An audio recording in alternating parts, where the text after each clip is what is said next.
Ketua Badan Tim Nasional, Sumarji menjelaskan alasan Elkan Bagot tak dipanggil Sintayong ke Timnas Indonesia.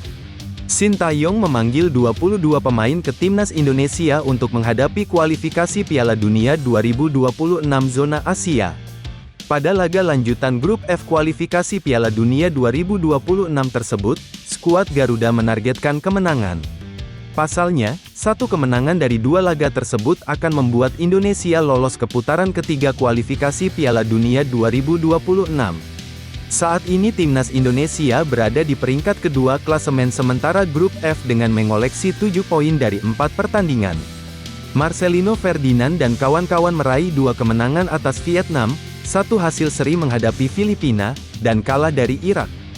Jelang duel menentukan kontrak Filipina dan Irak nanti, Coach Shin memanggil para pemain terbaiknya ke skuad Garuda. Para pemain yang berkiprah di luar negeri seperti Ragnar Oratmangun, Tom Haye, J.I.Z, hingga Justin Hubner turut dipanggil. Namun kejutan terjadi di lini belakang karena pelatih asal Korea Selatan tersebut tidak memanggil Elkan Bagot.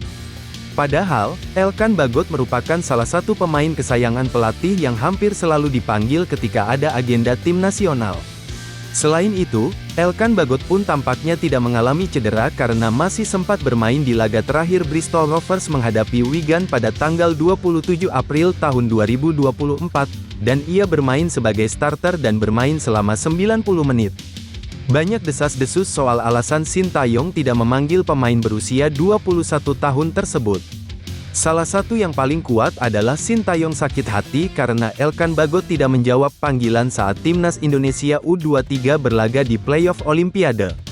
Pada laga kontra Guinea tersebut, tenaga Elkan Bagot sangat dibutuhkan Garuda Muda karena Justin Hubner dan Rizky Ridho absen. Justin Hubner harus meninggalkan Timnas Indonesia U23 karena tidak mendapat izin dari Cerezo Osaka, sedangkan Rizky Ridho masih menjalani hukuman kartu merah. Oleh karena itu, Sintayong memanggil Elkan Bagot ke Timnas Indonesia U23 tetapi sampai hari pertandingan tak kunjung datang. Terkait absennya Elkan Bagot, Sumarji mengungkapkan pemanggilan pemain sesuai dengan kebutuhan tim. Sesuai kebutuhan tim pada masing-masing posisi, ujar Sumarji. Sumarji mengungkapkan, Elkan Bagot saat ini belum dibutuhkan Sintayong karena menumpuknya pemain di posisi bek.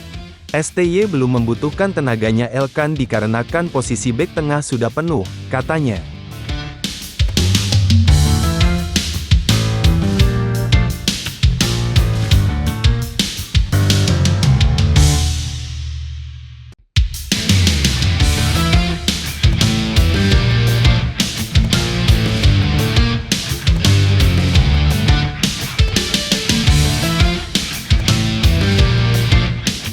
Robin van Persie resmi melatih SC Heerenveen. Sayangnya dua pemain Timnas Indonesia Tom Haye dan Nathan Chuaon malah meninggalkan klub tersebut. Van Persie si legenda Manchester United dan Arsenal ditunjuk melatih Heerenveen untuk menggantikan peran KS Van Wonderen. Heerenveen gagal bertaji di Eredivisie musim ini. Tim berjuluk The Super Friesen itu kini bertengger di posisi ke-10 klasemen dengan nilai 10. Manajemen klub akhirnya menunjuk Van Persie sebagai pelatih anyar. Top skor sepanjang masa timnas Belanda itu diikat dengan kontrak 2 tahun. Profesi kepelatihan itu komprehensif dan menantang. Saya menjalaninya dengan penuh semangat dan kesenangan. Oleh karena itu, saya senang dengan kesempatan yang ditawarkan oleh Heerenveen, kata Van Persie dikutip dari laman resmi klub. SC Heerenveen adalah klub yang sangat bagus dengan tradisi yang kaya dan pendukung setia. Merupakan tantangan yang luar biasa untuk berkontribusi pada ambisi olahraga dan pengembangan klub sebagai pelatih kepala, ujarnya. Van Persie pensiun sebagai pemain pada 2019. Dia sempat menjadi asisten pelatih Feyenoord dan menukangi tim muda di sana. Kini dia mencari tantangan baru bersama Heerenveen. Sayangnya Tom Haye dan Nathan Chuaon sudah tak berkarir di sana. Haye memutuskan hengkang setelah kontraknya habis. Sementara Nathan yang berstatus pinjaman kembali ke pelukan Swansea City.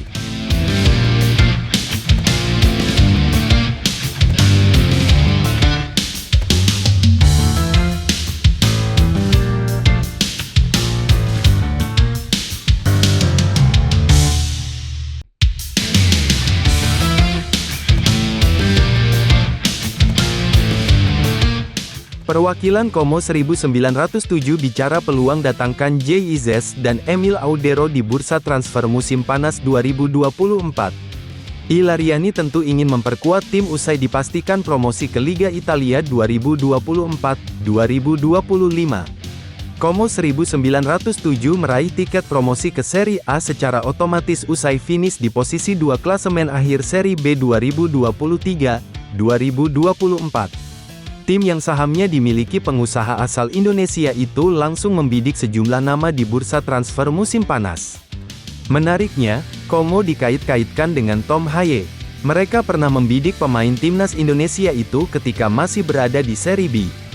Namun, hal tersebut dibantah tegas oleh perwakilan klub, Mirwan Suwarso. Dalam sebuah wawancara, ia mengakui Haye menjadi incaran Como ketika masih berkubang di Serie B. Mirwan melanjutkan, pihaknya sudah mengajak berbicara sejumlah pemain keturunan Indonesia lain dan siap menggaetnya jika sesuai kebutuhan tim. Kami tetap akan mencari. Kemarin kami sudah melihat beberapa pemain Indonesia yang dinaturalisasi, sudah pernah diajak ngobrol juga, seperti Tom Haye, yang sebenarnya merupakan target kami di Serie B kemarin, kata Mirwan. Kalau di Serie B pasti rata-rata mampu, tapi untuk Serie A kayaknya kami harus memprioritaskan untuk bertahan dari degradasi lebih dulu, imbuhnya. Serie A sendiri menerapkan aturan setiap klub hanya boleh mendatangkan 2 pemain non-Uni Eropa setiap musimnya. Dengan syarat, 1 pemain yang direkrut menggantikan yang pemain non-Uni Eropa sebelumnya yang dilepas. Akan tetapi, aturan itu tidak berlaku kepada pemain non-Uni Eropa yang sebelumnya berkarir di Italia. Hal itu pula yang membuat Jay dan Emil bisa direkrut Como 1907 jika mau. Mirwan mengatakan 2 pemain itu masuk pertimbangan klub. Namun, sekali lagi, semua nantinya tergantung apakah Jay dan Emil masuk dalam kebutuhan tim atau tidak, termasuk soal gaji.